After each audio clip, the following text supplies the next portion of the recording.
ৰাজ্য চৰকাৰে সন্দেহযুক্ত নাগৰিকৰ বিৰুদ্ধে চলোৱা উচ্ছেদৰ সমৰ্থন জনাই দুদিন পিছত উচ্ছেদৰ বিৰোধিতা ৰহা সমষ্টিৰ বিধায়ক শশীকান্ত দাসৰ। দুখীয়া মহিলাসকলে আশা কৰিছে এবাৰ যদি বাইদেউক আমি ৱাৰ্ড মেম্বাৰ যদি জিকাই দিওঁ বাইদেউৰ জৰিয়তে আমি অৰুণোদয়ত আমি এবাৰ আমাৰ নামটো অন্তৰ্ভুক্ত কৰিব পাৰিম।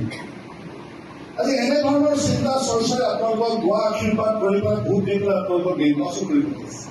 গতিকে মই আহ্বান জনাম আপোনালোক সকলো এটা পৰিয়াল হৈ ৰাইজৰ সেৱাত যাতে সমৰ্পিত মনোভাৱেৰে যাতে শ্ৰদ্ধা ভক্তি সহকাৰে যাতে ৰাইজক যাতে সেৱা কৰিব পাৰে। কোনো এটা মুছলমান পৰিয়ালক উচ্ছেদ কৰিবলৈ নিদিয়ে বিধায়কগৰাকীয়ে।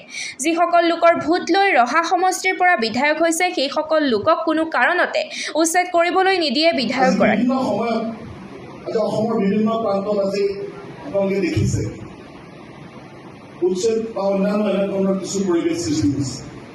কিন্তু আজিলৈকে নাগৰ পৰা বা ৰহা সমষ্টিত আপোনালোকে লক্ষ্য কৰক ক'ৰবাত হৈছে নেকি? কাজিৰঙাৰ মাজতে ছ'চিয়েল ফৰেষ্টত আমাৰ নটিচ দিছিলে ৰাতিপুৱাই গোটেই সৰু সৰু ল'ৰা ছোৱালীলৈ মাইকী মানুহলৈ বা মোৰ ঘৰ ওলাইছিল। আমাৰ শামছুদাই জানে গোটেই কথাখিনি, আমি এটা শামছুদাহঁতে কথাখিনি জানে। মই লগত চাৰ্কলত ফোন কৰিছোঁ যে মই নজনাকৈ তাত গৈ পেলাই যে আপোনালোকে নটিচ দিছে মই সমষ্টিৰ বিধায়ক নহয় নেকি? যিসকল মানুহৰ ভোটৰ পৰা এম.এল.এ. হৈছোঁ সেইসকল মানুহক মোৰ সন্মুখত আপোনালোকে উচ্ছেদ কৰিবলৈ গৈছে। এই উচ্ছেদ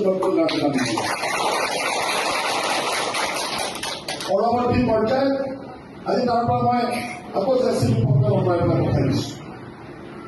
মিটিং কৰি আছোঁ প্ৰমিলাত খবৰ আহিছে যে কাকলিত মীন বিভাগে কিবা আমাৰ খেতিত সজাগ কৰি গ'ল। খেতি এবিঘা মাটি এজন খেতিয়কে কিমান কষ্ট কৰি ডাঙৰ কৰে আৰু সজাগ ধৰা সেউজীয়া খেতিত গৈ পেলাই মেচিন লগাই দিছে।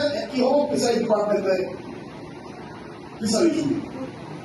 লগত আমাৰ খবৰ আহিল আমি জাকিৰ চাহিল আমি গোটেইখিনি ৰমজান আমাৰ জহুৰ আলী ডাঙৰীয়া আমি সকলো ইয়াৰ পৰা গৈছোঁ গৈ পেলাই তাৰ পৰা আকৌ পকৰাইছোঁ।